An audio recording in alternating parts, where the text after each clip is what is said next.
lawsuits came apart, like, why didn't you speak? Because I can't speak on something that wasn't my experience. And I can't speak on something that I don't know. I can't speak on these allegations because I wasn't around at the time. I don't know that person, and that wasn't my experience. So with you being, I feel like, a survivor of domestic violence, he never hit you in a relationship. He was never violent. Was that something that you had to tolerate, or that wasn't a part of, because I feel like that's the biggest thing to him right now is, what he going through all these lawsuits and that's one of the biggest problems that Black people have when y'all have these certain situations. Y'all think that the Black girl is supposed to be on the side, and that's very triggering for y'all because y'all Black community love to support every other movement but their own. Never. So they wanted her to speak on the situation, and she wanted to mind her business. I have a question for you, Black community. If she would have spoke out and Diddy would have did something to her, what the fuck y'all motherfuckers was gonna do? What were y'all gonna do?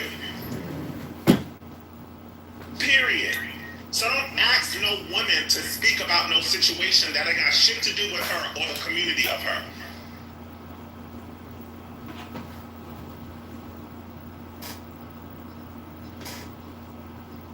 People are so mad that the city girl, considered a whore, got spoiled, and the good girl looked stupid. Don't got no ring, was getting pissed on, was getting fucked up, but Cassie was getting careers. Y'all are upset because that good girl aesthetic don't get nothing done. Y'all been sold a relationship, not by Diddy, because he never really spoke. But Cassie sold it to everybody that he was the greatest man ever. And all Carisha said was, the nigga spoiled me, so what's good?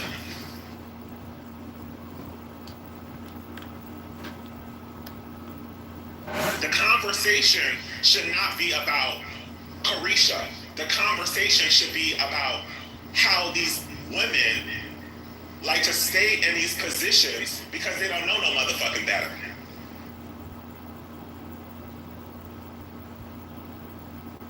How did we deflect to Carisha?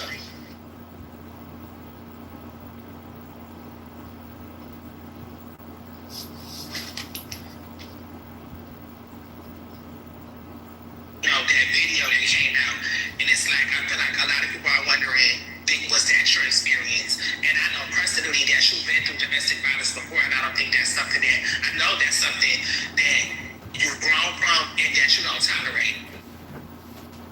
I've been through domestic violence in 2 relationships, and I told myself, after the second relationship, I would never put myself in that situation again, especially now being a mom. I'm a mom. I was a mother then, but like, have a daughter. Like, I would never put myself in that position. I don't stand for domestic violence. I'm just not going for that. So do you feel like when dating Diddy, like, was it a business relationship? Do you feel like it was beneficial for you? I feel like it was beneficial for both of us. I think that, like, I was able to come and be the brand ambassador for DeLeon and take it to a whole other level, because I feel like, I won't say nobody wasn't drinking DeLeon, but I wasn't drinking DeLeon. But I wanna, let's do something. Who sold you that Diddy was a good guy? Was it Cassie or was it Carisha? Who sold you Diddy?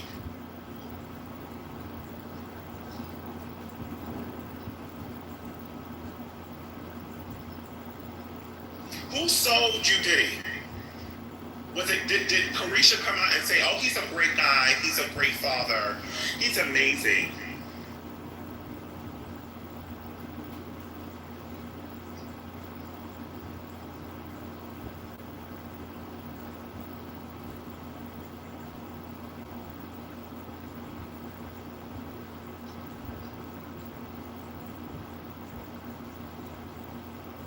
Nope, now nobody's so, oh my God, this is so good to say. You know what? I'm going to take us down a rabbit hole because I have time. Let's play about how Cassie spoke about Diddy. Let's talk about it. I want you to hear this. How the whore spoke about him. She said, oh, bitch, we was business partners. I was getting that bag. I was getting that money. And Cassie, oh, my God, I love him. I love him. He's so cute. That's my puppy chulo. When I came, it was just like, it's a city or a song we trip DeLeon, we acting bad. So I felt like I was an asset. I honestly just feel like with Diddy, like, you know, I met him at Pink Party, and I don't know what his intentions was, but I don't know if it was like business or he really liked me, but I felt like, you know, when he got me, he really saw something in me, and that's why he was like, you know what, you got a big personality, like, you should do a podcast. Like, you know how to engage in conversations, like, you know how to ask good questions. So I felt like, you know, I came into his world and I was able to, like, turn everything he had going on up a notch. And, like, you know, he had DeLeon, I was able to have the whole world drinking DeLeon. I want to say shout out to the black women getting Cassie $30 million. Because once again, her lawsuit would have never happened if she didn't see him with another black girl spoiling her. Look how inspirational you are. Look how inspirational you are. Guess what? When he was sleeping with Gina, nobody gave a fuck. When he was sleeping with all the other non-black girls, he wasn't giving a fuck. But in her trial, based upon her words, her ending situation with him was specifically revolving around the energy that he had at Kim Porter's funeral.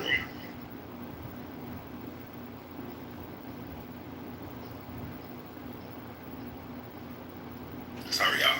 My nigga here. He's in the room.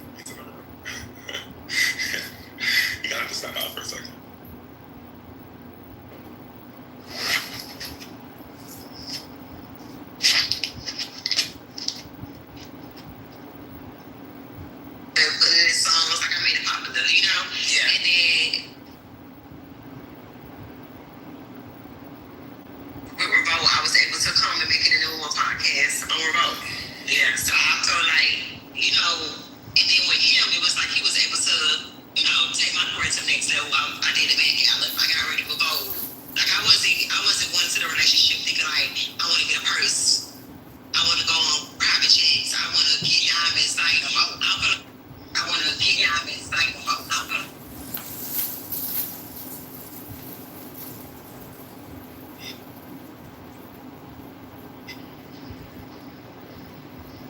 Can you hear me now? Okay. So let's get into Cassie Ventura and how she spoke about this. Because, you know, there's an obvious disconnect here. Okay? Cassie. Diddy. Met Gala. This is me and you. No.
you here. Obviously, we have the new music, Love a Loser. So, I mean, I think that's a great way to start off. Loving a loser. We've all been there. I feel like we've all been there. As women, unfortunately, we've all been there. It's something that we're probably all going to have to go through. But for you, what is that process like, loving a loser and getting out of that? Well, when I wrote this song, the lyrics are, I'd rather lose a lover than to love a loser. So I'd rather lose, like, the love of my life than to love a guy that's just whack. And I think the experience of getting over it is usually pretty quick and easy if you really don't think that he's right for you anyway. Just keep it moving. It's not always that easy. It's not always that easy. Right. But, like, if you were paying for everything for him, or you were taking care of him, or he just didn't have any drive, or he's not stepping up, you have to think about those things, like, in your future. I think that that's important. But Have you ever gotten dumped? have I ever gotten dumped? Actually, no. No, you never got dumped. No, I feel like in more relationships than not. Okay, listen, it was like, I was like, What was the hardest breakup you've ever had to do? How did you do it? it was probably breakup tips from breakup tips. It was probably like my high school boyfriend, but we broke up after high school because we moved away from each other, so it was difficult. We still loved each other. We were separated, and it was never gonna really work out. What are your top 3 go-to things for somebody trying to get over a breakup? I think that you're allowed to wallow, like you're allowed to be sad, but then you need to get out of the house, and you need to work out or do something active, and hang out with your girlfriend. Sometimes you need like female energy, like physically, but you know, You need to hang out with with some estrogen just to get you. the difference of having the guys on just like go to the club and girls out there with your girls. But go with your girls, get dressed up, feel good about yourself, look good, feel Yeah, good. not for anyone. Not for anyone, just for you. Yeah, I love that. So we have new music, morning music coming. Is this all gonna be a relationship? It's relationship. It's, I think that it's important to be, as an artist, relatable to other people, but to really tell your story so they can get to know who you really are. And this album in particular is really personal to me, so it's going to be interesting to see how people receive it. Your relationship is all over the place. People try to get a piece of what they think they know. Is that hard for the relationship? Is it annoying? It is, but we've really been left alone in terms of just like paparazzi or people going crazy. Like people really just like let us chill, which is nice. But it is hard when you're in it, for sure. Can it change things? Or you guys just learn to, I think we just learn to adapt to it after a while because if you have love for each other, then there's nothing that you can avoid that. Okay, final question. Craziest place you smashed? Ooh, craziest place I've been. Okay, it wasn't like dirty, but it was at a club. Which club? And I'm not telling you. Oh my god. It was a very clean situation. I know that for sure. What city was the club in? Miami Club, yeah. She got smashed in Miami. It's hilarious. So last night he was tense. Honestly, nothing. Hear that voice? No, take us on fast. You date a woman. Let's see if you get a tap. What was that? Big picture. Perfect matches. I'm excited for you. So Charlie Mack is this player. But he didn't destroy the video. He got it, but nobody knew it wasn't destroyed until years later. He was paid to destroy the video. That's obstruction. That's bribery. It's only bribery. This is how the defense. Testified. He said that it is only bribery if you're bribing a police officer or officer of the law, or you're bribing a witness who of a reported crime. The crime was never reported, so it was not a bribery. That's how they did it. That's why it was never. My wife is not my family. She's got her family. She can always leave it. She's gonna have the family support, and all this back and forth and whatnot, but the kids, I would save on. He's gonna see whether or not Sister Mercedes is actually willing to keep my commandments or not. You know, if Sister Mercedes is going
I just find it weird that, Carisha is supposed to speak up for her. You expecting her to stand up, you know what it is? Maybe it's in the community, the way Black women take care of men, and then people just automatically believe that, she's going to stand up for every victim. But I'm so glad that Carisha is choosing herself. Because that's going to get her paid. We know that muling for any other community doesn't work out for anybody. You don't get paid, you don't get nothing. It's free labor. So shout out to the Queen Supreme for getting on that damn mic. Period.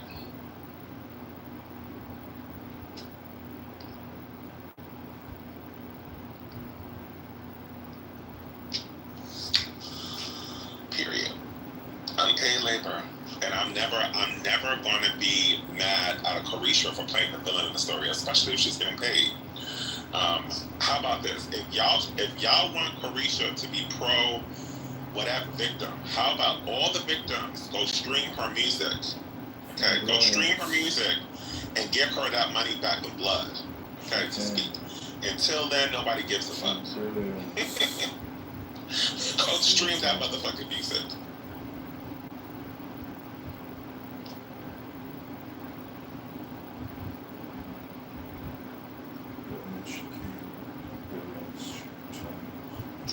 We want her to speak on an experience that she didn't have. And they was mad at her. Came out and told the motherfucker.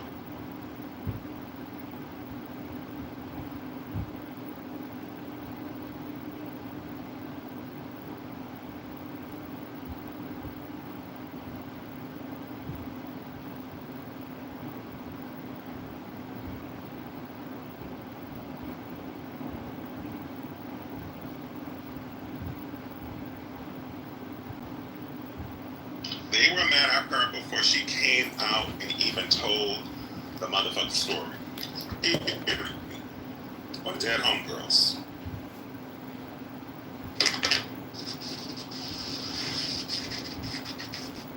They saw Carisha happy and they were triggered. That's why I said it's okay to It's my like girl a villain, Carisha. especially when you're choosing yourself, especially when it comes down to money. They do it to every black girl who is not in that situation. You don't have to hold a public office, right? It doesn't require that anybody who's bribed holds a public office. That's not true. I can bribe my neighbor, actually. My neighbor saw me stole something, and she like, I'm like, girl, I'm gonna give you half of this money if you tell them you didn't see me steal.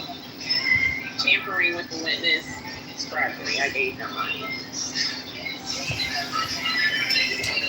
I think the word that you skipped over was official. I didn't skip it. The crime wasn't official, but the act wasn't official because the crime was never reported. That's not what an official. What do you mean? That's not what official act means, though. My testimony is me committing an official act. That's an official act. The security guard wasn't a witness because the crime was never reported. Why I can witness So something they that's didn't never bribe a been witness. He's the witness. He saw it.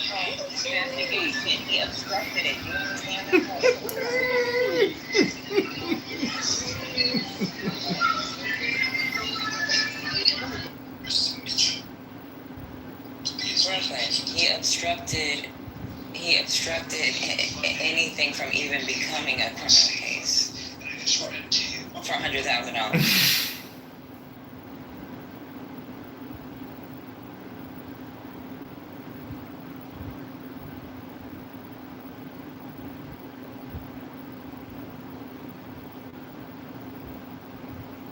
So you remember when Jay-Z and Solange got into the altercation on the elevator, right?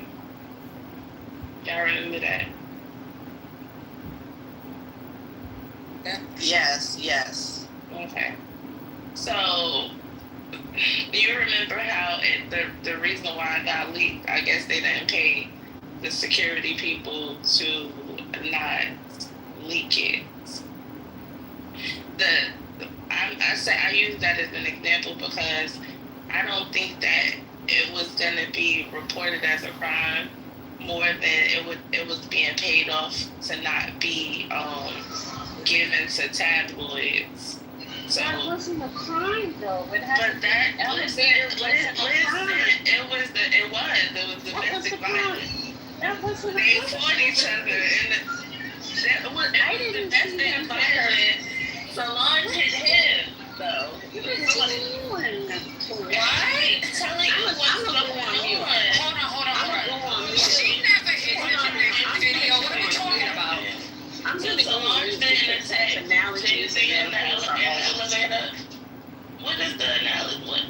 How is the analogy at bad? We talking about something. I am talking about something else. Okay. Yeah, I'm using it. I agree with Brooklyn. Solange. How we got to Solange? That's what I'm saying. Using Solange as if you was listening. You know what? No, I wasn't. That's why I'm backing it up. No, so let me wait. I'm going to tell you why it's not relevant because there was never any charge that came where that video was critical. So it doesn't matter. It's not relevant. And Brooklyn is saying there was no charge when it But came there to was. that. That's why we got the videos. What is going on? Oh, you're saying this eventual charge. No, it was never domestic violence was never charged. We got the video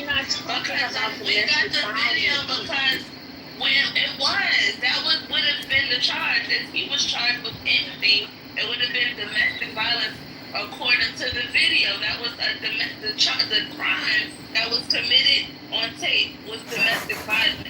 It was never charged. He was never charged for that. Domestic violence. He dragged her back to the room.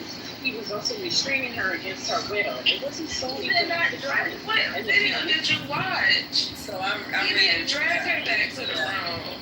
Her incident becomes actionable when Cassie filed the civil lawsuit in 2023. The video surfaced in 2024, and the witnesses like Garcia testifying in the 2025 federal trial, tying the payment to an obstruction charge. So they're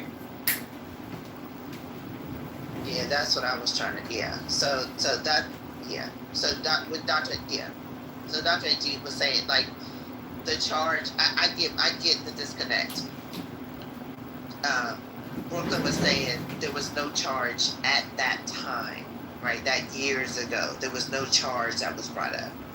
Dr. AG is saying the reason why bribery is in play with regard to that tape is that these charges were brought up.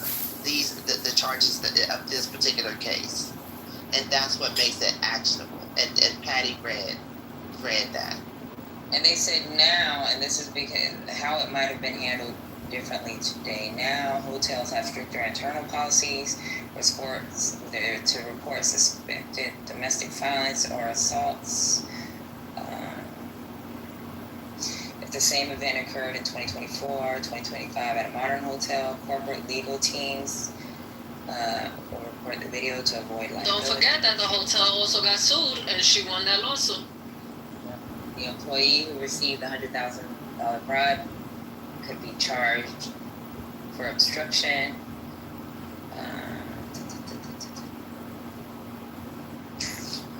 Yeah.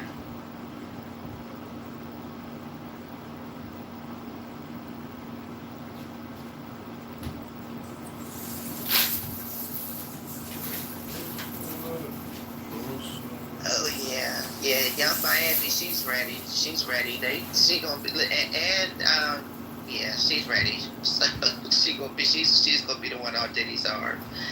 I'm crying. Well, you know. Why not? She tried to distance herself during the trial. She tried to distance herself whenever they were questioning. She was down in back. So I was reading her tweets because Ion has a room about her. That's how we were like, what's going on? So I was reading her tweets. Yeah. So she that's why I asked Mel, what does 1111 mean? Because she's being cryptic with it, but yesterday at 11:11, she wrote "God please" and put a heart beside it. And Mel told us that 11:11 is when they met. And then 2 hours ago, when he got, when the verdict came through, she put 11:11 and she put 4 hearts.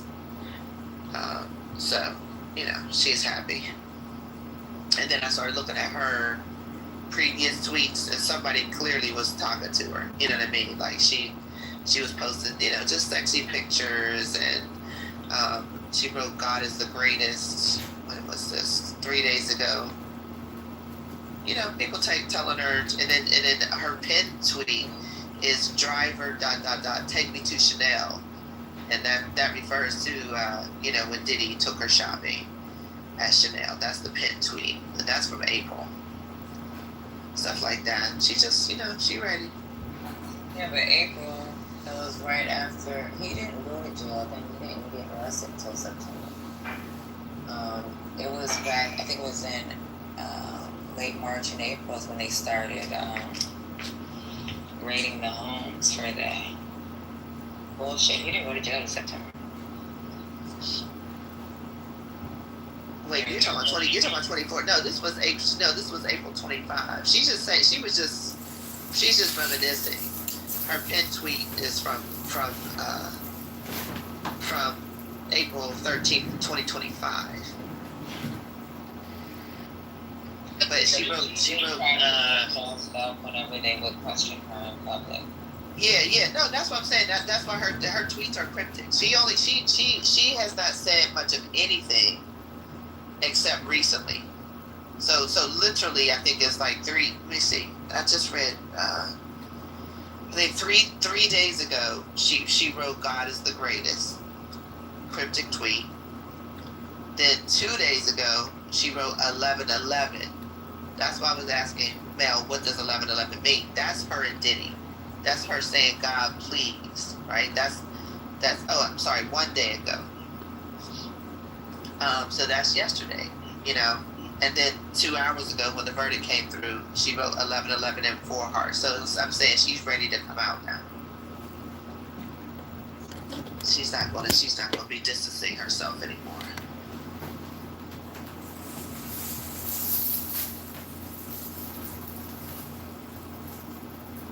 But little does she know. I don't know. I mean, I don't know if he can change Young Miami. So, she was in that love bombing phase. I don't think that she experienced a freak off.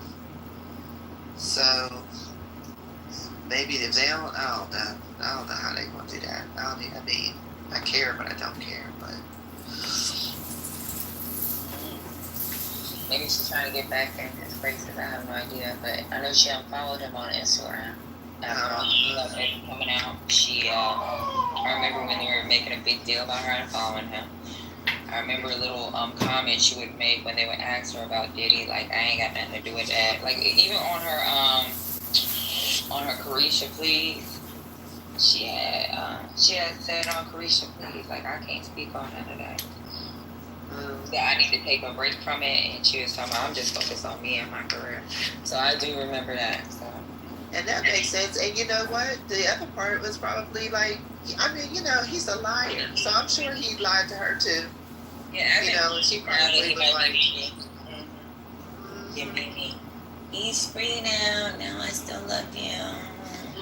Yo, there's this gay guy in front of the court, and he got his shirt off, and he's rubbing baby oil all over his chest. I don't know. Look at the link. Tell me if it is him. Yeah, I will tell you. Wait 1 second, because I just put it in the chat. That is something Sanat would do. Let me look. Yes, I will not be surprised. Can you go? They haven't bailed him yet. The judge hasn't came back into the courtroom. They better not rush that judge. He got some thinking to do. No, that's not denied. That's so ignorant. See, but this is what I'm saying. I mean, oh my God. It's a cold world, guys. It's a cold world. It's 2025. It's cold out here. It's sick people. There's cold people.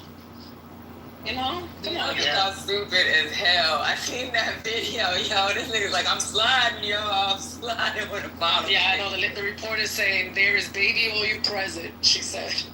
Oh my God. And that nigga got a whole purple suit on. That's fine. When I went into Plan B, what was going on over there in Plan B? Well, Successful was gloating, of course, and Erie was gloating. How were they gloating if all these people claim that he was going to be found not guilty of all charges? Yeah. I don't understand. They'll amend it in a heartbeat. But somebody, I was trying to read the chat, but one guy was just like, I mean, y'all sick as hell if you was rooting for this black man to go to jail for the rest of his life on these RICO charges. That's some sick shit. Like y'all, there's something seriously wrong with y'all. Yeah. And he was like somebody, he got 6 kids. And I'm just thinking to myself, like, yeah, I mean, what about our kids? He has 6 adults. He has 6 adults. Let's be clear. He has 1 little child. 6 adults. They're adults. Stop. Besides getting freaky with baby on him, what did he do? The same way Cassie was an adult, guess what? Those 18 and 19-year-old daughters he has, they're adults too. Was there a dead body in the Rico's case? Anybody? What happened? Was there a dead body or, you know, blood? Lord, did you come over here to troll? Because you can't be trolling with a pink ticket. I just knocked the last one out with a pink ticket. I'm just asking a question, ma'am. Was there a dead body in the case? Yes or no? No dead body. Answering the dead question. No dead body, What's right? the purpose of you asking the question if you know the answer? If y'all What is the purpose, sir? Wait, hold on, ma'am. I'm finna tell you. If y'all want to be mad because he's a freaky ass nigga with a lot of money that can make people do what he want them to do, that's one thing. But to say that he's a monster and doing all this extra, I blame the women that stood by, the women that stood by Megan. I blame you guys for the way the men are acting right now. Because that's the reason the men are doing what they're doing. It was just a video. I mean, when Kendrick Lamar's wife was coming out the hotel with her nose bloody, nobody said Kendrick Lamar was a monster. Nobody. I didn't know that. I guess he's a monster. I didn't know that. I didn't know that, but I'm letting you know right now he's a monster too. You know why you didn't know that? Because you probably don't like Drake and you probably was rooting for Kendrick Lamar and you don't care to know that. That's No. If it doesn't hit, if it does not hit social media, we don't know. No, you I'm a freaker. You crazy? No, I'm saying, are you a Kendrick Lamar fan or a Drake fan? Listen, I ain't nobody's fan. I'm a fan myself. Realist. The fuck? Listen, realist. The one thing this is not Plan B, and this is not one of those rooms. So if you're gonna ask a question, be silent and get the fucking answer, okay? Because you're not gonna be talking over everybody, and we're not gonna talk over you. But you're not going to bully people, okay? Okay, so if I can speak, can I let you know when I'm finished so y'all won't talk over me? Like, we were giving you the opportunity to speak, so go ahead and speak. You sure? Okay. Just let me know if it's my turn and we can do it. But are you sure we can I'm not here rooting for Diddy, just to let y'all know. It's your turn to twirl. Grab this, get on the stage and twirl. I'm not a Diddy fan. He should go to jail. Let's be clear. Let's get that out the way first, so y'all can get y'all panties out the bunch. You understand what I'm saying? So I ain't got no panties on. Let's go on. That's very common too. So what I'm here to say this though, what you have to understand is that yes, he beat her. He should go to jail for that alone. That's what I think. You understand what I'm saying? But you also have to look at if he was beating her so bad, why did you keep going back for so long? You understand what I'm saying? So that really helped him. Now, I'm not saying that he should be a free man. Nah, he done a lot of shit he should be gone for. But to say that the man was just Al Capone or John Gotti Rico boss is just ridiculous. Like, that's just sad. There's no gunshots. There's nobody. Well, Sean went to jail like 20 years ago for him. That's dead. But in this Rico, there's no dead bodies. There's no crime victim families in the courthouse. There's none of that. Just a bunch of freaky ass prostitutes and girls on the stand that got paid $30 million plus. Some still getting paid rent and shit. It's just a money grab. That's all it was. Honestly, if you want to be real about the situation. All right. So let's pause for a minute. So being real, why are you under the impression that a murder has to occur in order for a RICO charge to stand? Because now this is something different, so don't jump on me. But if you know what the RICO was about, the RICO was for crime bosses. Let me say that again. Crime bosses. That's what the RICO case was made for. Is he a crime boss? I'm talking to the whole room. Yes or no? Yeah. So you think he's a crime boss? Oh yeah. So I had no conversation. We had no conversation. Thank you, Goddess, for answering that. That means we don't have to hear him. Thank you. Yeah. So that's fine, realist. So for the rest of the room, what makes Diddy a crime boss is he's the boss of Bad Boy Entertainment, and he had his employees, including his executive assistant, his other assistants like Brendan Paul, his bodyguards, his social media manager / assistant Mia. He had all of these people. With drug possession for him and Cassie and whoever else, the guys that were hired. He had his employees engaged in criminal behavior all for his satisfaction, and they had to cover up for the reputation of Diddy to remain pristine. So that's why he's a crime boss, because he was engaged in crime and had his employees doing those criminal activities. That's why. Of course he left. Of course he did. So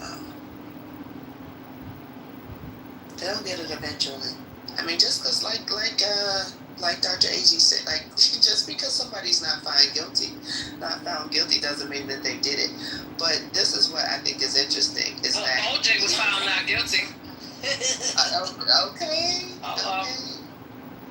And the thing is that, like, he said out of his own mouth, he did contradict himself, but he said out of his own mouth, Diddy did a whole lot of shit, right? But you're mad about the RICO charge. And it's true. I mean, I get it that, like, RICO came out, relative to the mafia, but these people, they just, I'm like, look, I learned a lot about RICO here too. But if witness tampering, bribery, sex trafficking, arson, if all of that shit falls under RICO, Diddy is guilty of that shit.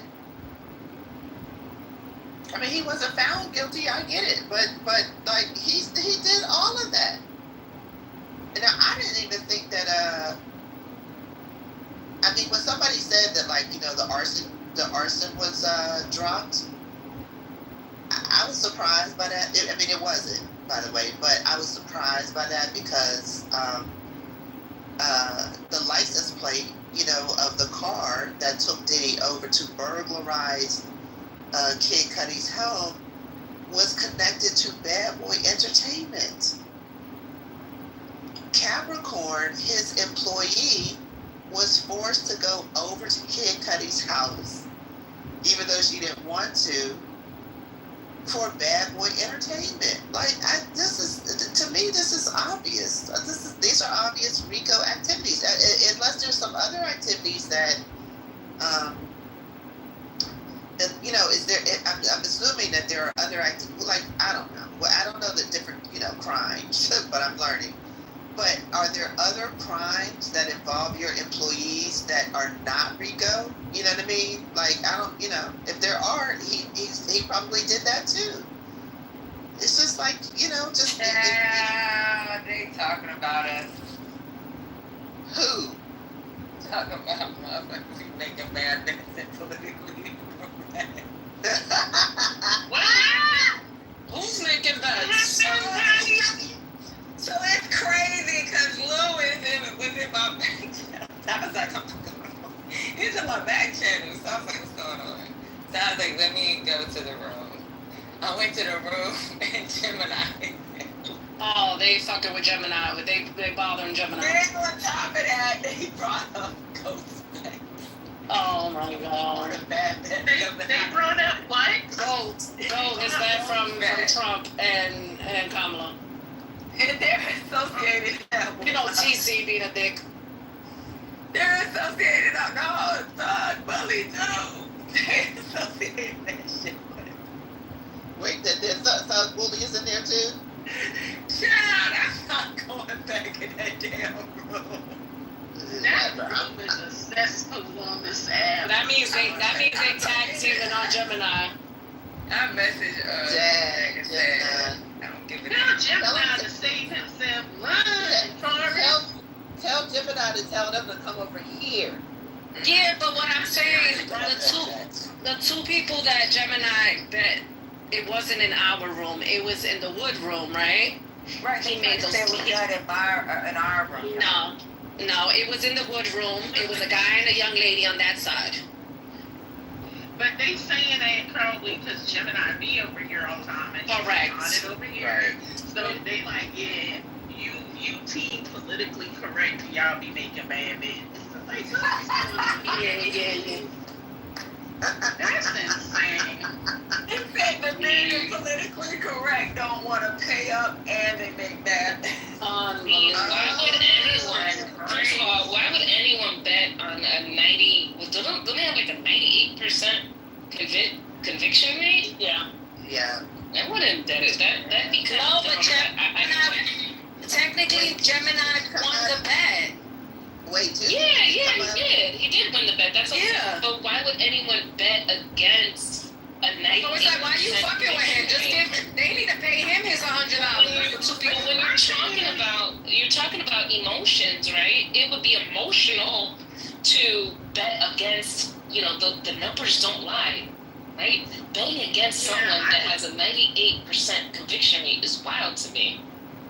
Wait, I want to ask on a trial. because I would never bet on the verdict in a trial though, because that shit can go 50-50. Like that ain't even like I wouldn't even bet on that, because hell no, I don't bet those. They said Lisa 420 too. They said Lisa 420. They said. Yeah, Wait, Lisa only $5. What's up? hold on, y'all, hold on. Juicy, I wanted to, because Juicy is in all these rooms. Juicy, I wanted to ask, what's your assessment of the verdict and what are you hearing in all of these terrible rooms that we find ourselves in? Hello, good afternoon, ladies. These rooms are chaotic, to say the least. I am tired. I'm already tired, okay? The day before, not even 2 days ago, there was an IGB room trying to hold Black women accountable for the charges allegedly being dropped. Like, make it make sense. I didn't know that we were committing the crimes. We were just talking about it, right? Yesterday was a lot of back and forth with people trying to predict what the outcome will be, because the judge said, allegedly, the judge said, listen, you gotta say for all or for none. People thought that he was going to have a not guilty on everything, right? Because the judge said, listen, you have to deliberate on everything, not just one particular thing. Like there was a lot of hang-ups on the RICO case, from as far as what I heard. And lastly, people now are just thinking that he's going to go home scot-free, even though he is guilty on 2 counts. So, at the end of the day, I'm exhausted. Yeah, there's like 20 rooms open. Yes, yeah. And I chose to be with y'all. Against women, violence against Black women and Indigenous women, it's crazy in this country. It's insane the amount of violence that goes on. And so when they're happy about, it just, you can't get through that kind of mindset. You can't. It's ridiculous. Yeah, but when the dudes do it, I'm like, yeah, they dudes. But when the women do it, I'm like, Exactly, man. But yeah.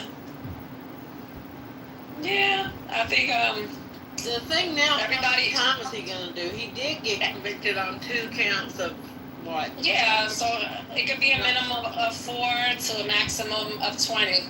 And it can get you know how it goes, how much he'll actually end up. And then Trump, it could come in the middle of his sentence. Oh yes, of course. Mm-hmm. That was the other thing.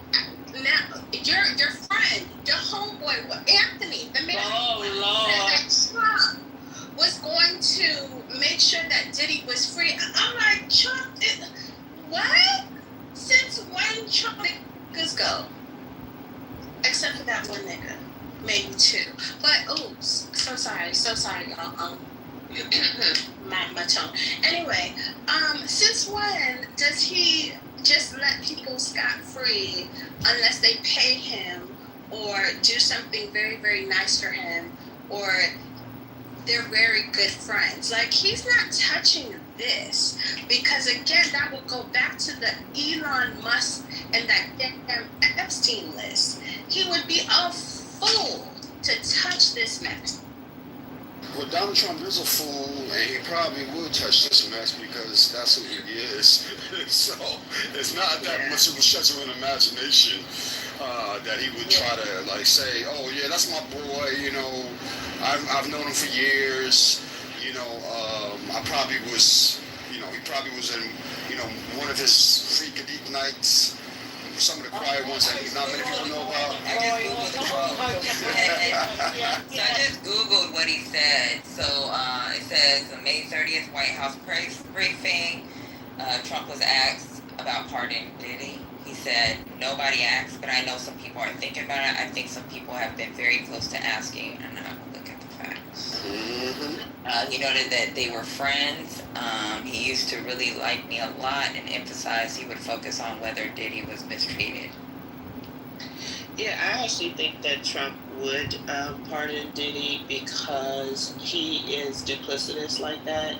And just 2 days ago, he was at a press conference talking about how deporting people who are illegal has been one thing, but he has shifted and said, you know, there's also a lot of people who have been here for a very long time, who were born here, born in this country. They've been here for a very long time, and they've been committing a lot of crimes. So, you know, what they've been doing, we think we should get rid of them as well. So we're going to have that. That'll be the next conversation. Where's the maggots, doctor? I think that he would fighting Gemini, beating Gemini. Exactly. So I've been telling, you know, these black men in particular, like, I don't understand why you don't think you're the next target. They don't think that they're the next target. But to me, that's perfect because, like, this is what the MAGAs, all you got to do is every time any crime comes up, they always say, you know, these are the usual people. They say it all the time, like tweet after tweet after tweet, post after post, you know. And then of course, you know, I mean, you know, we are out here acting up, so I mean, it is pretty funny. But like the mob robberies, you know what I mean, stuff like that. They're, you know, they're coming. They're coming. But so they got alligator Alcatraz ready for them. Yeah. Oh my God, what the hell don't y'all realize? And I was just seeing the thing on TikTok this morning, and it didn't hit my mind till then, and I'm sorry it didn't. But they were showing pictures of how the KKK and other white nationalist racist groups had always used the trump of black people and alligators. Yep. And I'm like, dear God in heaven, here we go. And he was talking about too. Trump was talking about these people being used to help farmers, and the farmers were going to be put in charge of them. And I'm like, be responsible for them. And I'm like, wait a damn minute, here we go. We all said this was going to happen. We tried to tell people this was going to happen, and it's happening. And where are they? I want their asses in here front and center. Yeah, so here's the blackmail MAGA logic. Y'all ready for this? So these people say, oh, somebody who crossed the border, whether, you know, the government knows it or not, they're illegal and they should be, you know, detained, deported, sent to alligator detention halls and things like that. Shit like that, right? But the Diddy didn't really do it, and if he did do it, he did it at the behest of the ladies that he was with, the ones who had less power than him, right? So he shouldn't go to jail. Yeah, I mean, this is the MAGA male logic at its best. This is what I've been hearing in these rooms. I'm just confused. Yeah, this is right up Trump's alley because he likes to pardon sex crimes because he is a sex criminal, and it's also celebrity, and he likes proximity to celebrity, so he's likely to pardon for that reason. Those two reasons alone, I believe he will pardon, and then he will ask black people for credit. Totally agree. Totally. And then dumbass black MAGA men will come in here and count that as a win for black people. Yeah, that is so sad. Roz, did Mel tell you we heard you going off on the MAGA men yesterday? Yeah, she did. I lost it. I was so proud. I was like, yes, Roz, yes. Yeah, I lost my shit. I went from 7 to 10 in like 2 seconds. Because these people will take you there. These people will take you there. I couldn't stay in that house. Can you let us know when you're about to crash out, Roslyn, so we can stream it here, please? I will. You streamed it. Oh, you did? Yeah, because I would have paid money for that. Yeah, you guys weren't here. What did Roosevelt say? My sister told me that they talked about me for an hour after I left. Oh my God. All right, so Rosa, I'm gonna buy you. What do you want, a condenser or do you want a broadcast microphone? That's for what your I epic need. crash outs? All right, I got you. I got you. Yeah, Big Mike all the. You guys, Cappuccino was recently in a meeting with Ibrahim Traore and Diddy. You know, that's wonderful. We need to get all the ladies a Big Mac, okay, in this room so that we can. I don't need no Big Mike because I already. Patty, your voice is the Big Mac, honey. I don't think I need a Big Mike either because I'm prone to you. You got a good mic. No, mic you got is good. I just have a regular. My thing is just a regular iPhone. So I need to get you about the settings. I need to get you about the settings on the iPhone.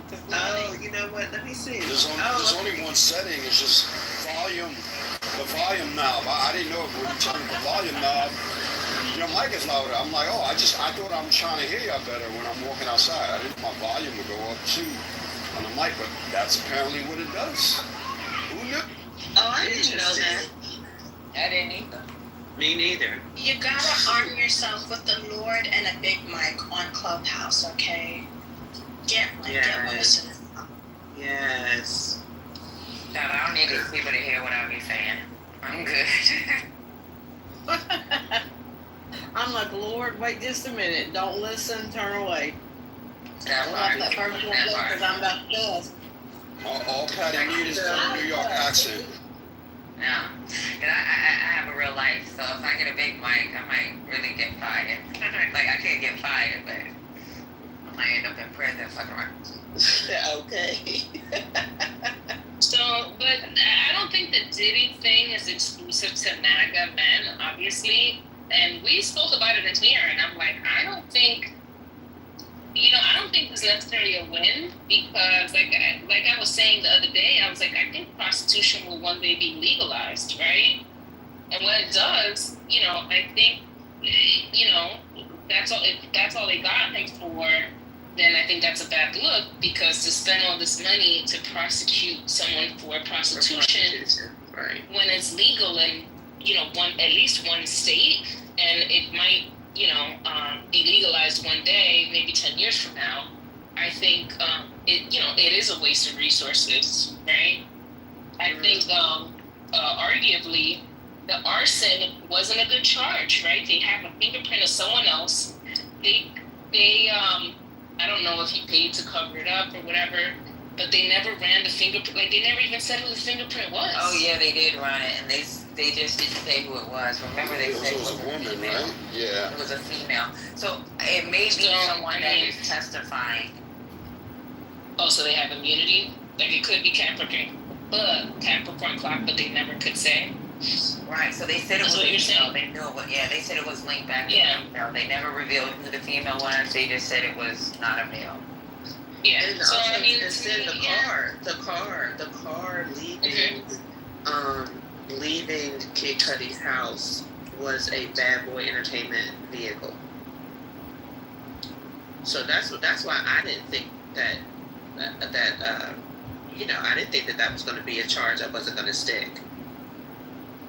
Yeah, I but mean, even I don't think whatchamacall was a good witness, Kid Cudi, when it came to that part.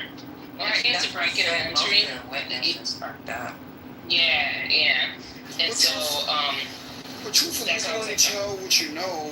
I mean, that's the only thing. It's like, even if you are a victim of something, or possible victim of something doesn't mean you know everything that went on and the full aspects of how you became that victim. Like, so that's the only problem. I mean, unless you have a crystal ball that shows you step by step what the person did, even as a victim, you know, you're at the behest of your knowledge and how they ask the questions, and that's what you got. Yeah, but I'm curious to know what else were those tapes, because what I thought this this case played out differently from what I thought. I thought this was going to be what was on those tapes, and he was extorting people from those videos that he had. That's what I thought was going to happen. I had no idea these freak offs were going on. So me personally, I just felt like I don't know if this is necessarily the direction that they wanted the case to go, but I think maybe this is what they had because the case was rushed. And for him to only get prostitution, like I said, I think I don't know if this is necessarily a win in the books for the federal prosecutors. I mean, numbers wise, this is a gigantic L. No, this is a gigantic L for them. Yeah, but we don't know exactly what was first charged or what was proposed, because a lot of stuff gets, it gets taken out. Judges are like, well, this evidence can't be used, and if that particular evidence can't be used, then guess what? These charges won't work for the case. Because, to be honest, we know for a fact that he was using sex tapes to coerce people into signing contracts. Like, that's like a completely known thing in the industry for 30 years. Okay. That's who this guy is. Right, it wasn't shown in the case. Right. So all that charge has to be a 10-year period. Right. Right. Sure. So the point is, he get those sex tapes, because that wasn't like he made them. Because remember they took the cameras out of his home. They took out tapes. You realize that wasn't even brought into the case. Sex tapes. That's where I'm confused. He can make sex tapes. Well, yeah, okay, yes, he can make sex tapes, but it wasn't the fact that he made sex tapes. It's the fact that who's on it and how they were using the sex tapes. Okay, right. So how they were using it. Yeah, they were using it for contracts. To get favor. Didn't they know when they were going to these parties what was... I don't think they knew they were going to be recorded. Okay. Having sex acts. Yeah. I'm still not sure about these parties. Like, I mean, like, so just even like on the internet and stuff like that, throughout this entire time, I have not heard people say, like, yeah, I was young, I went to a Diddy party, I ended up naked, I was with groups of people. I have not seen that. I thought that was going to come out in these trials, but I just haven't seen any of it. And like I said, Roy, I don't know if you were in here, and Juicy, Amber Rose, I know that she's not the only person, but I'm just saying, she said that she was invited to, and she went to most of Diddy's parties, and she said that her and Ray J were talking like, did we miss something? Like, were these some parties that we weren't invited to? Because she said that, like, none of that ever happened at any of the Diddy parties that she went to. Like, not the way that Amber Rose. I mean, I'm just saying. She said, look. Dave Chappelle said that he said he realized that he wasn't invited because he was ugly. That was funny. I'm just saying, he was like, I said, damn, that's when I knew it was real. He was like, I realized I was ugly. I was crying, laughing. But no, people were like, Diddy, why weren't you at the parties? You ain't go to the parties, you know what I mean? And he was like, I didn't go to the parties. And he was like, thinking about it. And he said he realized that he wasn't invited because he's ugly. The other thing is, it's like, not only, I know Ray J might have said no, but there's so many people who said yes. And then at the same time, there are people who were like, yo, I know what was happening and I broke out before it happened. And like, when you got people like Law Jamal from Brand New Being, who knows Diddy really well, remember, these are people who came up under the same era, under the same music labels or MCA, and they're like, yo, this is the type of shit that was just going on. We knew these dudes. We knew what they were doing. We just never, put ourselves into that situation because, like, hell to the no. So, and then it's confirmed by all the friends of theirs are like, yeah, that shit went down. I mean, the Meek Mill situation, did Meek Mill's get on the stand? Everybody swore to God that he was getting tagged up by Combs. Yeah, but that, you know, so it's but what does that just made up? I don't know. I blame Jaguar Wright. I blame Jaguar Wright. Well, no, get her out of here. Jaguar wrong. Yeah, just get her out of The here. way she told us about Diddy was not even nothing how we thought this would play out. I blame her. Right. And here's the thing though with Meek Mill, Royal, the gays put us on because that tape that people kept playing, it was like, that's Meek Mill and Diddy. The gays told us that was gay porn. That was just, you know what I mean? That wasn't real. Like, that's what I'm saying. There's like a lot of made up stuff out here. Yeah, I can believe that. So this is deep. And then also with the prosecution, like, no offense, but like, did they have anybody black working with their asses? Cause I'm just like, how y'all gonna skip over, like, you skipping over a lot. And how is I'm not understanding why KK, other than the schedule, why wouldn't you bring KK in there? I don't understand that part. She was mentioned over and over and over and over. I mean, give her immunity. So there's an actual trial that happens before the trial. So what we see is like very small, but there's actually like a whole arguments about what pieces of evidence are able to come in and stuff. Because we mentioned yesterday about the unmarked guns or whatever, the guns with the serial numbers scratched off. None of that stuff came in, right? That surely would have helped show the criminal enterprise, because how would you, enforce these things, and how are people scared of you and stuff like that? You have an arsenal in each one of your homes, right? With no serial numbers, like people, you know what I'm saying? But that wasn't part of the case. So there's just so much that just really wasn't part of the case. And I think when I look back at it now, I'm like, it's really surprising that I don't really think that this is how they intended things to go. And so, yeah. But that's what I'm saying. Like, that's what I'm asking. Like, did they have anybody black helping with the case, right? Because Diddy is known for being like a low down person, but I don't recall anybody talking about what he did with guns other than the Shine situation, which is outside of the statute of the RICO. Like, he's not known for rolling up on people with guns. You see what I'm saying? Like, so I would be like, don't waste your time on that. Yeah, but unless you have information, unless there's something concrete, then I wouldn't pursue that. But there's other things I felt like they didn't pursue, and I'm just like, hi, y'all, what's going on? Like, this is not like many of you all have said. This is not what I thought the prosecution was going to be. Right. I mean, is this led by Tony Busby type thing? You know what I mean? Like, Tony Busby is the one that opened up the hotline. So. Yeah, that was a hot mess. That was a complete hot mess. I still think that the fact that they did find the illegal guns in his possession or in his homes, and knowing that he did diddles and guns. Even if we don't hear stories about it, I mean, even in this case, a story was told about guns. So, I didn't think that before in the past. I never known Combs to be messing with guns.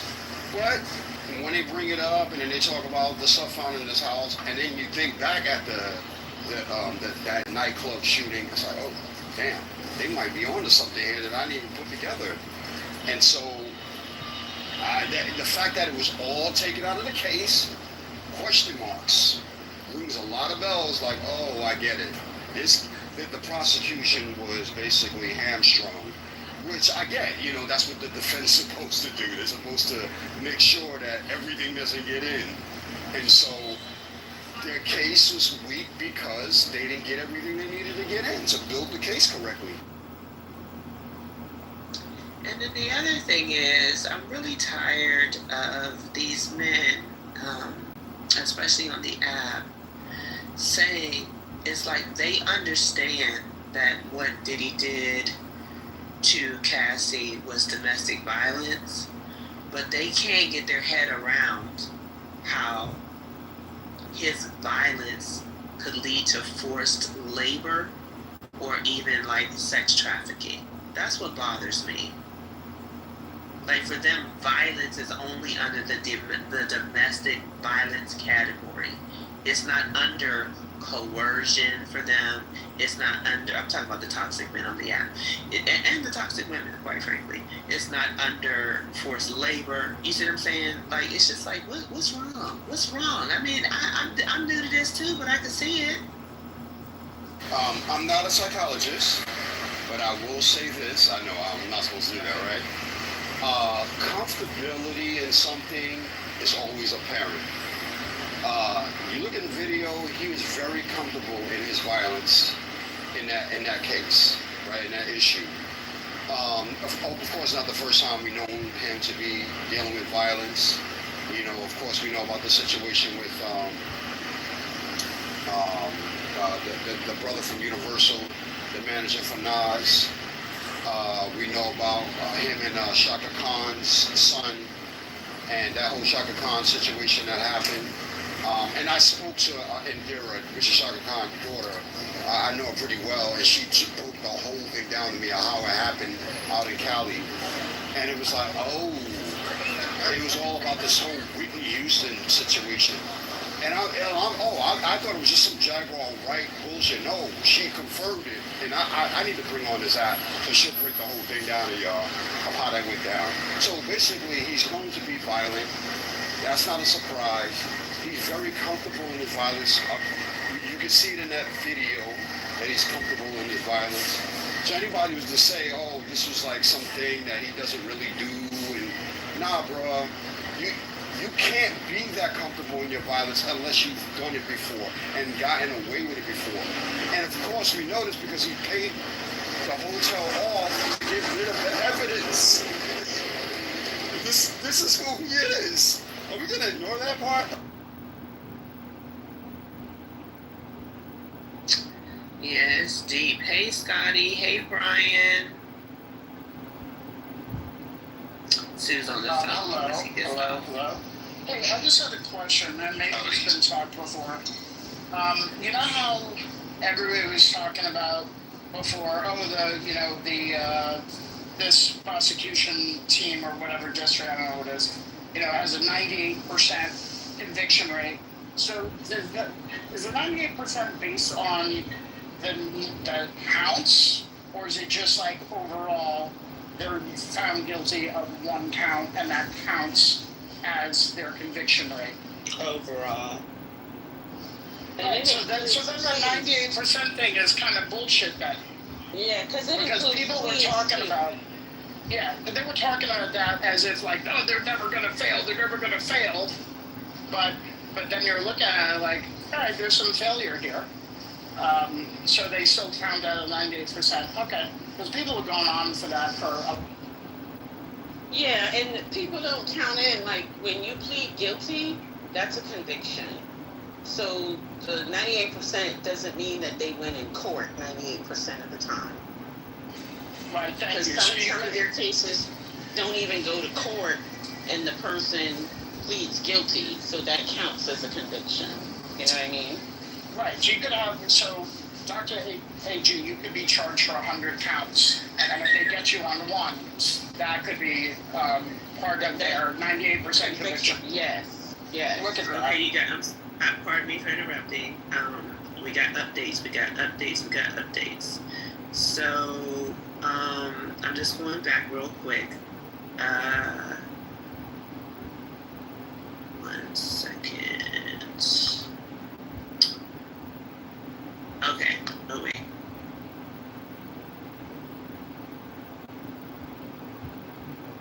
So he's okay. So an hour ago, Inner City Press says there's going to be a bail hearing, and one way or the other, a sentencing down the road, maybe an appeal of the Mann Act convictions, working on week 8 book right now. All right, so then 1 hour ago, he writes, oh, he was talking about being locked in. Never mind on that.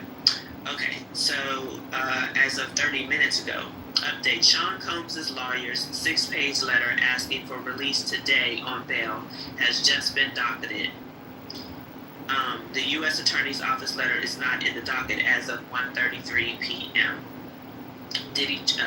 Alright, so here's the letter, you guys.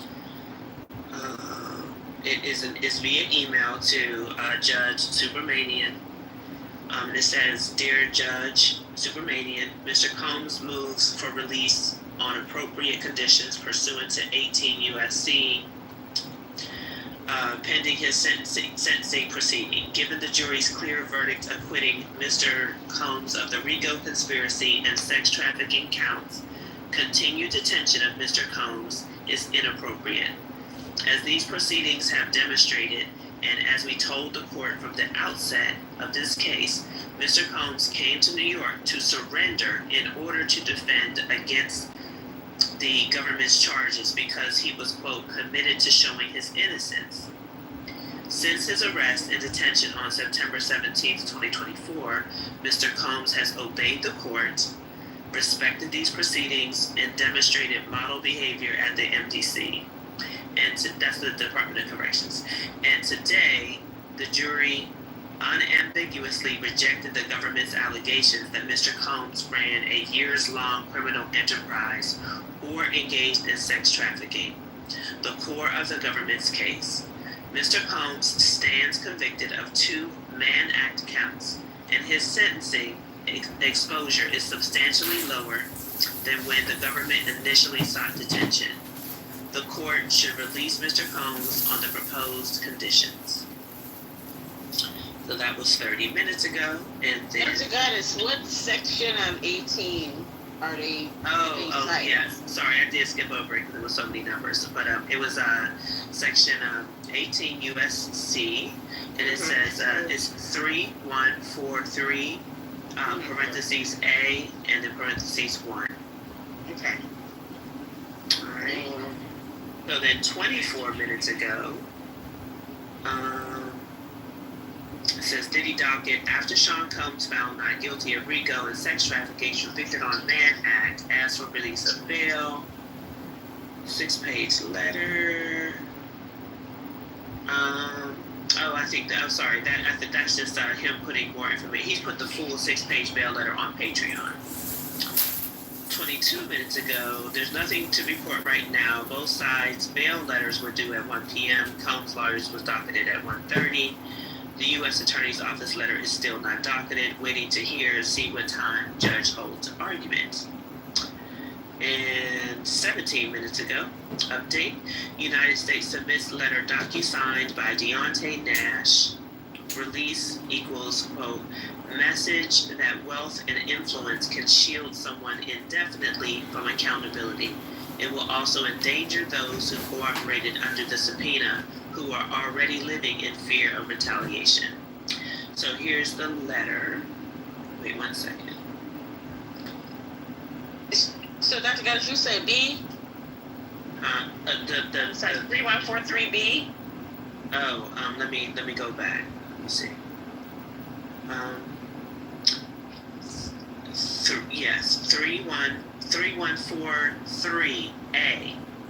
And then parentheses L. Or is that an I? That's an I. Okay, yeah. All right, so the letter from the United States attorney is longer. Let me see. 313A. I'm gonna get you Dr. AG. Oh, okay. No, I'm just saying, do they mention what that is in the letter? Oh, not in the letter.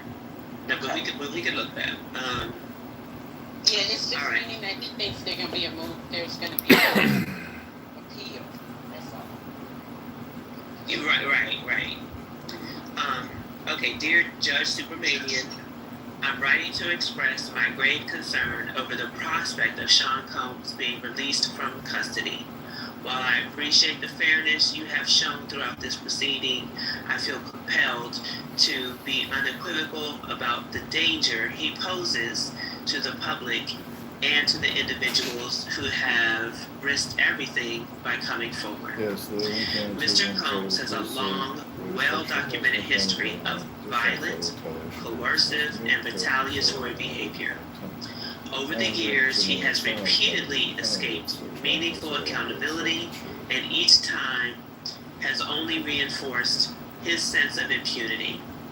If he is released now, I have no doubt he will see it as yet another license to continue intimidating, threatening, and harming people who challenge or expose him. Many of us have firsthand knowledge of the fear he instills in those around him. I can say without hesitation that he is a serious and immediate threat to victims, witnesses, and the broader community.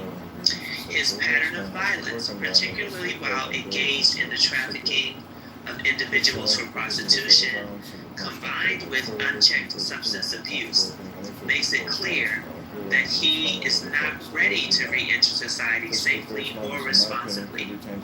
To release Mr. Combs without substantial consequence would undermine the integrity of this process and send a dangerous message that wealth and influence can shield someone indefinitely from accountability. It will also endanger those who cooperated with this investigation under subpoena, who are already living in fear of retaliation. I urge you in the strongest possible terms to prioritize the safety of victims and witnesses over consideration of leniency. Over any consideration of leniency. Mr. Combs has had countless opportunities to change, and he has chosen instead to escalate his harmful conduct. Allowing him back into the community now would be a profound mistake. Thank you for your time and for your commitment to protecting the public from those who repeatedly demonstrate they are unwilling to respect the law.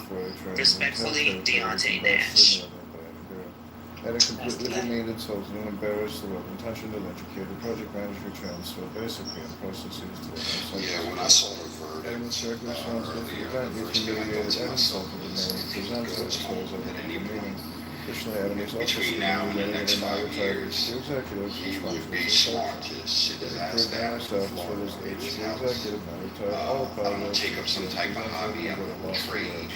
Another example Get of his kids on point, make sure that they're good, and just stay in the background, just never show his face again. If he's smart, is he gonna do that?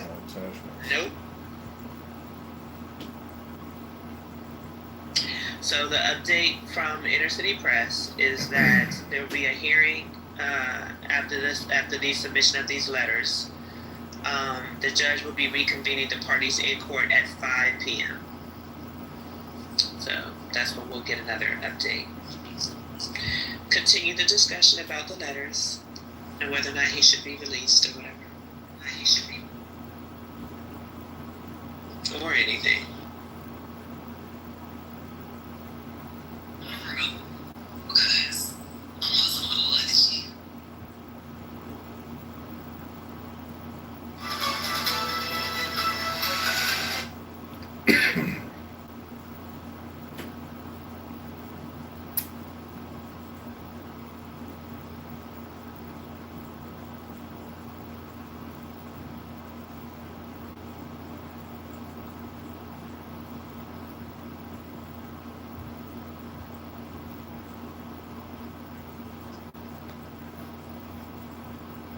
I mean, just from that, I mean, I don't think there's, I don't know what other people think. I don't think there's much to discuss. I mean, it's pretty pro forma. They're just asking that the judge release him on bail. And when they said something about appropriate conditions, that will probably be house arrest, surrender of a passport, and probably some sort of monitoring. That's probably what it would count as appropriate conditions or whatever. Yeah, I don't see that there's much to discussed there. I mean, their claim he's facing 20 rather than life, so the chances of him fleeing are lessened. I don't know. But the prosecutor does make a credible challenge that if he is out, he can intimidate. Sentencing hearing, they are going to have impact statements at the sentencing hearing. They are allowed to call other witnesses to testify, to provide evidence to him being a menace. And these testimonies can go to crimes related to what he was accused of, but weren't part of the original case. So in the letter, they said something about he has a year's history of doing something. So they'll have impact statements on that, I'm sure, for the sentencing hearing. So there's a potentiality that he could intimidate those people and thus affect their participation in the sentencing. I don't know, it's going to be interesting to see what the judge,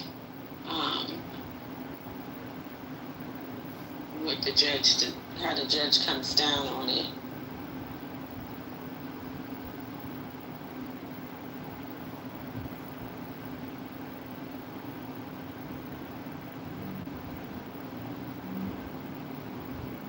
Yep, that's right, Johnny's. He out there. He can get them people who got the civil cases. Yeah, he can still be a menace. Yeah, I'm sure. What he has like 80 to 110 civil cases pending right now. Oh wait, he's beating Trump? Goddamn. And it's like, I mean, 150 and it's down to 8.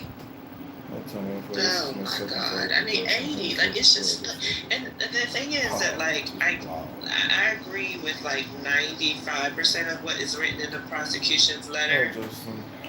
The only problem is like the only problem is, look, y'all did not prove your case, okay, or at least the jury didn't believe that you proved your case. So this person is looking at prostitution charges, and if, for example, was it witness tampering? Wasn't that one of the RICO charges? Wasn't that one of the predicates for RICO?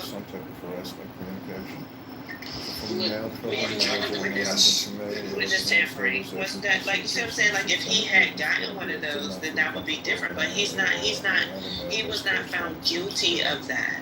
Like, you know what I mean? These are things that came out during the trial. So the judge can't just take that and be like, yeah, they're right. Like, you can't punish somebody for stuff that you did not prove.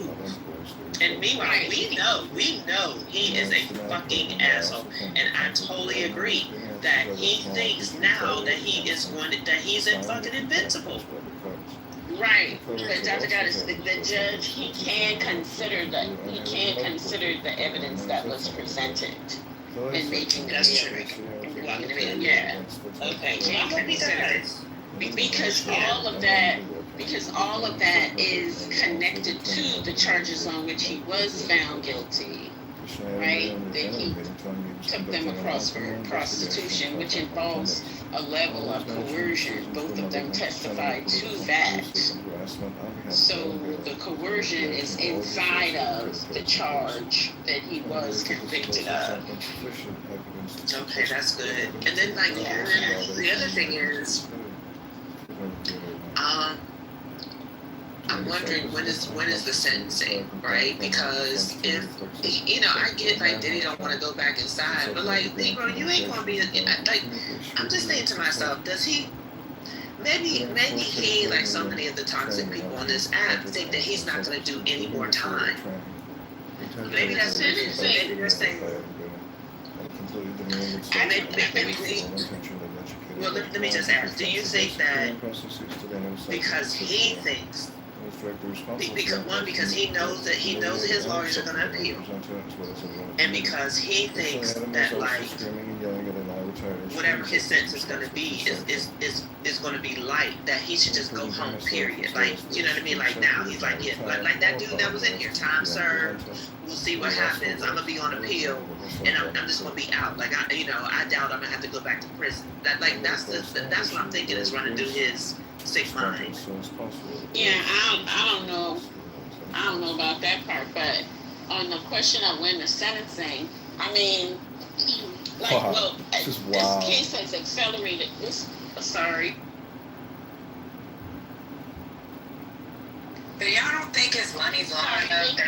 They cutting trees in the neighborhood, so they got those big machines. But everything has been accelerated. So if the judge wants to get done before the 4th of July, he might do sentencing tomorrow.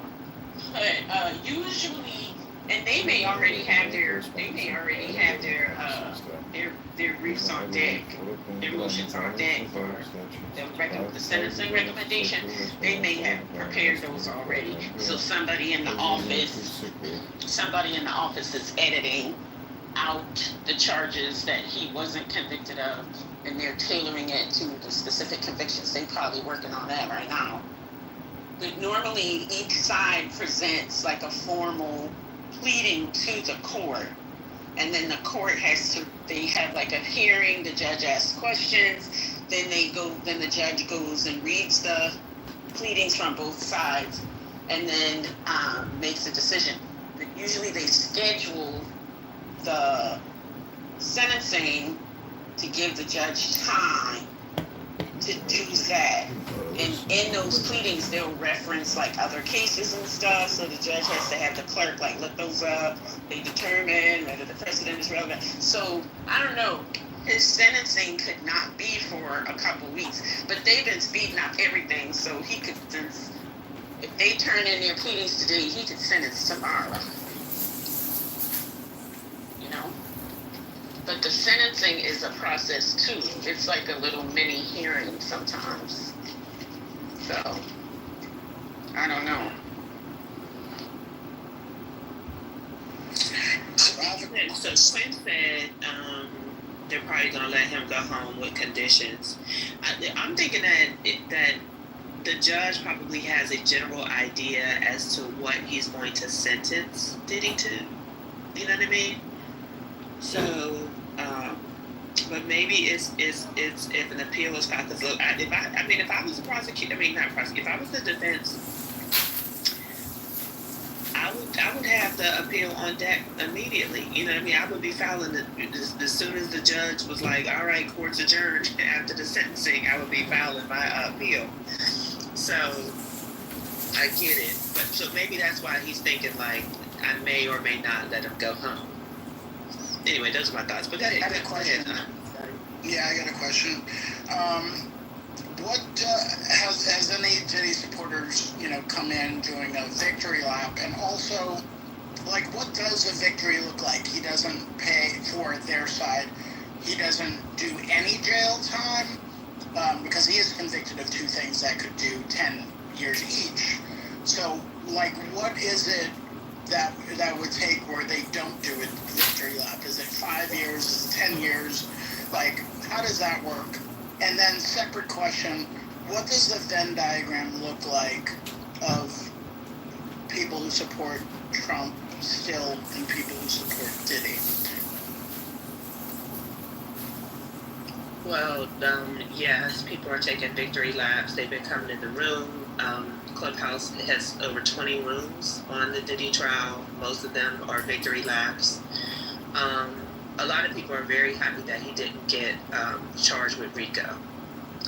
And a lot of people are also happy that because he didn't get charged with RICO, he won't spend the rest of his life in prison. Some of his greatest offenders feel that he shouldn't spend another day in jail because he's already done, quote, time served. And since, so anybody else want to answer in terms of the Venn diagram? They're aligned. I mean, isn't this the sign of the times that you could be Trump, you could be Diddy, you could be any of these people, and you're never really going to be held accountable.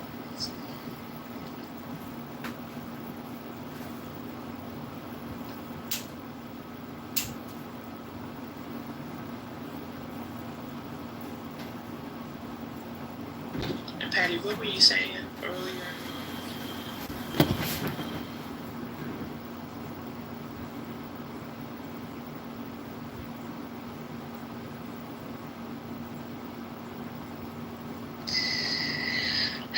Okay, Quinn, so I get that the RICO was a stretch, but what made it not a stretch for me was the 2 predicates, because I kind of felt like there were like 3 or 4 predicates that were proven, like bribery. I just don't understand, like, that the tape, hiding the tape from, you know, the Cassie meeting in the hotel, that seems so clearly to be bribery for me. Why are you saying like the entire RICO was a stretch? Explain yourself. Oh, and Pierre says anything more than 5 years is not a victory lap. A full sentence would derail his business. Ooh, you're right about that. Ongoing litigation. And we have business propositions 14. But he could get out on parole. Let's say they give him 5 years. He could get out on parole early, right? Theoretically.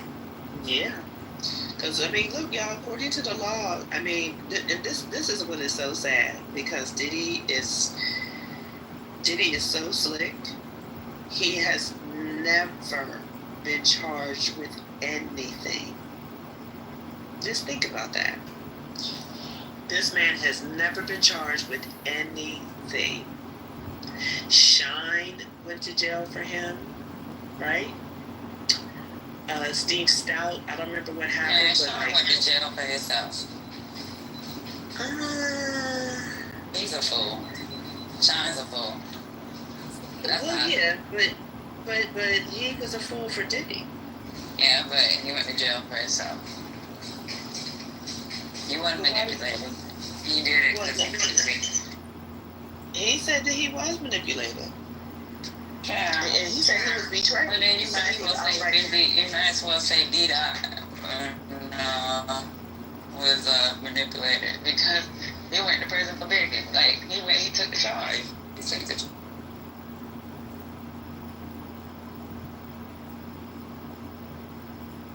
Like, you didn't take the charge, he lost his case. The former program manager with opening and sterilization procedures and this extended I think Diddy threw him under the bus is what he lost, but I don't remember, honestly. But he did lose his case. Like, he took it to trial. And I think Diddy won and Shine didn't. Right? But wasn't what you call charged as well? Diddy?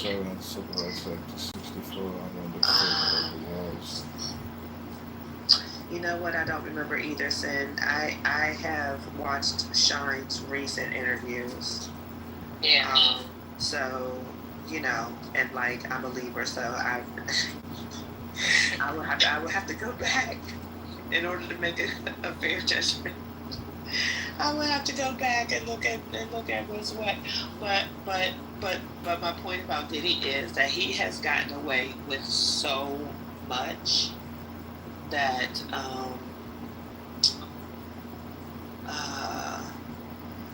wait, I think this was a response. Was it a response to Quinn or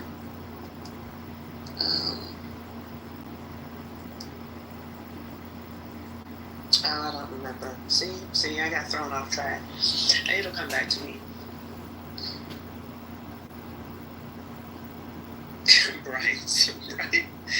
Brian said he's slick as baby Leo. I know that's right.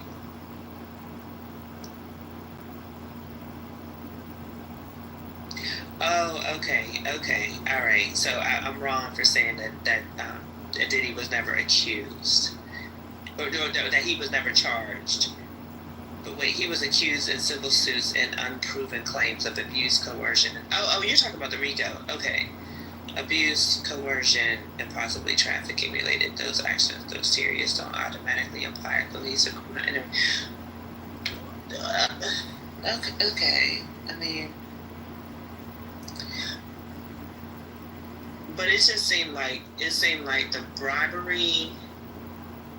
Okay, so here's the. Okay, wait. So this is another question that I'm confused about. Why? Okay, wait. Why isn't there sex trafficking? I'm sorry. Yeah, there's a trying to figure out if they would be brazen enough to say 10 years in jail and then 10 years house arrest. That would be still considered a win. I think that's a possibility. Any thoughts on that? That's true. I agree with that. So when y'all talking about Sean, right? I'm not saying that. So when Sean actually did shoot, but he was trying to claim it was self-defense. The problem was it was supposed to be defending Diddy then, but the Diddy at the time, they had witnesses that placed Sean with the weapon, placed Sean with the situation. Sean ass was trying to the documentary coming out later got it, bruh. But your ass still slapping the motherfucker. I'm not shit. Let me tell you something. We cool in. Me and my daughter, I love my baby to death, but I'm not shooting. I'm not gonna be your shooter. We're not gonna get in situations like that. And if I'm in a situation like that, then I gotta pull out my gun. And then I think Diddy paid for his legal defense. And he was saying he was set up because it was Diddy that paid for his legal defense that allowed these people to testify against him. It was a bunch of bullshit. So mentally, I just feel like, dummy, why the fuck you shot? That for your career? Did you shoot because that's your homeboy you're trying to show out? That's why what about the lady who said in my club days, I used to see Shine's cousins all the time, and they would always pop bottles in the. They always. You remember that hard top Lexus convertible? I remember they were the first ones to have that. They were always very fly in the club. Like, to me, it was always very obvious that Diddy paid these people off.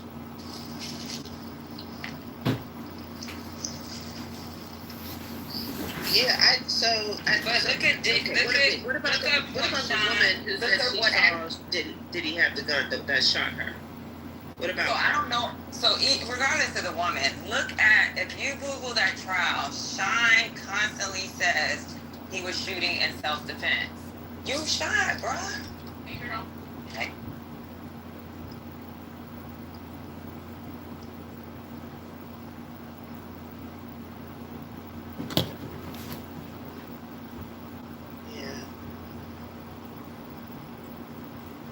Look at the case, y'all. Just look it up. He shot. He shot. There's no doubt that he shot. It's his argument in court was it was self-defense. Okay, I'm gonna look it up in a little bit. And you know what's the worst part? He didn't even have to go to prison. They tried to offer him a plea deal. Oh dear. So we can blame Diddy all day for that situation, but that's a Shine problem. He blames Diddy because, like, again, even when you do the Google search, right, it's like it's a different issue with Diddy, with him and Diddy. It's Diddy paid for my legal defense, so he set me up. Diddy paid people to snitch. Motherfucker, you sat in court and told these motherfuckers you were shooting in self-defense. I don't care what Diddy paid. You should have said I ain't shoot shit.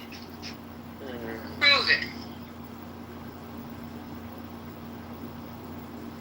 So it's almost like, even though I'm okay.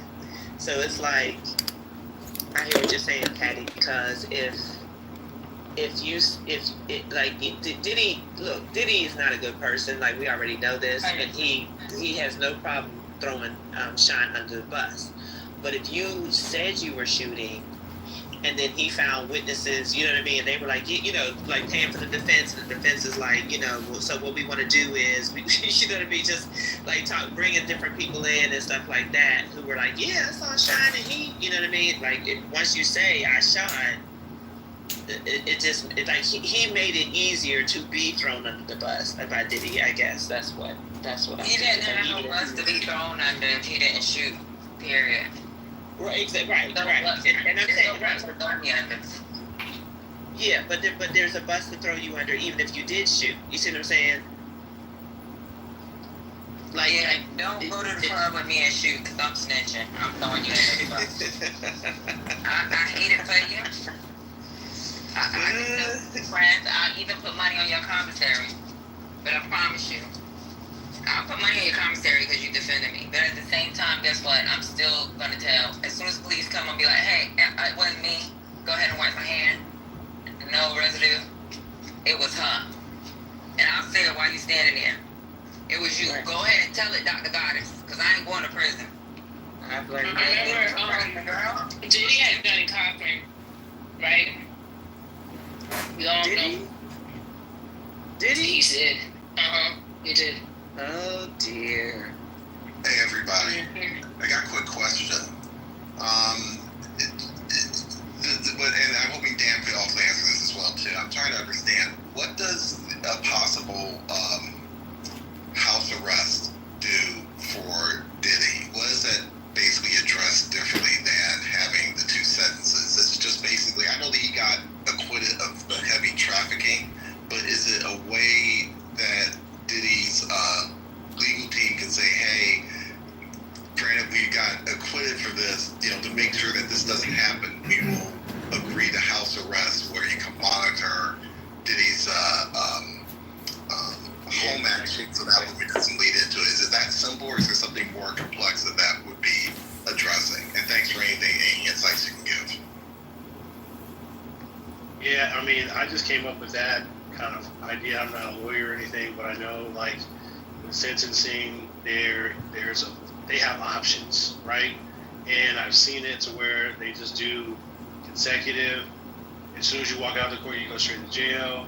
I've seen it to where they give you some like time, and then I see it where they say, okay, you're gonna do, consecutively, but in 10 years in good behavior, you can get out in 5, right? If they can, they can make this very difficult, or they can make this very, very easy. And just to kind of see like a sweet spot, like what would still look like a potential win. And the potential win is him not staying behind bars for 20 years, right? So in that case, that's where I come up with the idea of just, hey, maybe you can do 10.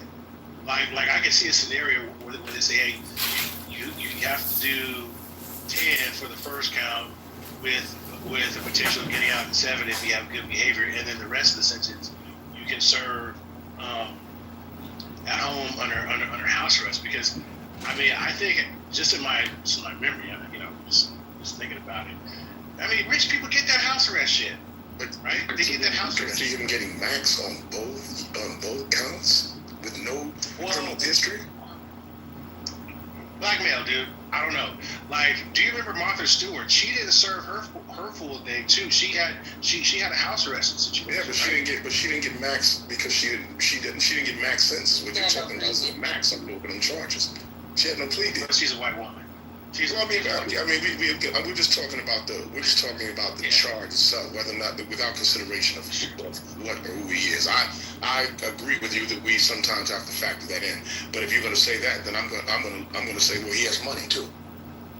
So I mean, the bottom line is, so I'm saying to you that you think, and I'm asking rather, that you think he's going to get max sentence on both, but they'll let him serve it in different ways. Correct. I think you're a lunatic about one of those things. I don't think he's going to get max sentence on either one of them. I don't think so. Because he doesn't have it. This is what people are not. No matter what you think about Sean and what you think his antics have been in the press, he doesn't have a criminal history, not on paper. Yeah, that matters. He has none. So I mean, that's going to factor into this decision. You can rest assured that his defense is going to say, that's going to be one of the first things that they say. He does not have a criminal history. You can't take into account hearsay and things that people have said or his behavior as it pertains to anybody. Even though obviously those things can factor into a judge's decision. I mean, his own personal decision, but in terms of the way he interprets that via the law, it has to be a fair sentence based on his history. And the history only matters on paper. It doesn't matter what you've done that I think that you've done. Because I mean, the bottom line is just like Patty said, he was exonerated of the thing that happened with Shine. He doesn't really have he doesn't have a criminal history that we know of in any real significant way, at least not in this way. So I mean, that's going to factor into this decision. I agree. I just think that especially listening to that letter, right, or one of the letters that says he could be a potential menace to society. There's retaliation. He's already had a history of like violent behavior, although he did not he wasn't convicted of anything. He does have that as indicated by the testimony. So that could play a factor in it too. But again, you mean the testimony that led to a not guilty verdict? Well, okay. No, I'm just being devil's advocate. I'm saying, in terms of the way I would present that if I'm defense, the only history that matters is the one that I've been convicted for. The people that you've seen have gotten immediate sentences or been able to configure their sentences have had a criminal past.